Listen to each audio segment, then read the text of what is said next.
দর্শক, উপরে যে আপনারা ছবিটি দেখতে পাচ্ছেন, এটা হলো ইরানের একটা ঘটনা।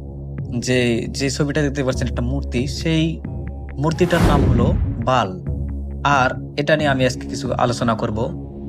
2026 সালে 11 ফেব্রুয়ারি ইরানের 47তম ইসলামী বিপ্লব বার্ষিকী পালনকালে তেহরানের রাস্তায় বাল দেব বিশাল মূর্তি বা কুশপুতলিকা দাহ করা হয়।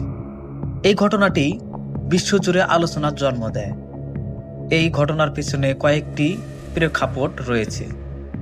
প্রথমত, এটি ছিল একটি প্রতীকী প্রতিবাদ।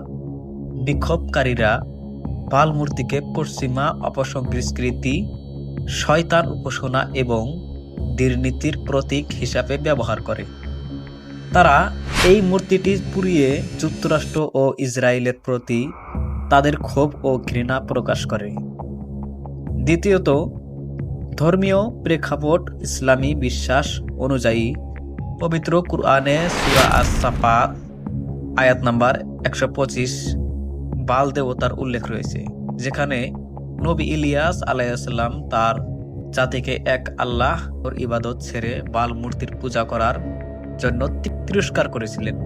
ইরানি বিক্ষোভকারীরা এটিকে আধুনিক যুগের প্রতিলিকা বা শিরকের প্রতীক হিসাবে তুলে ধরে।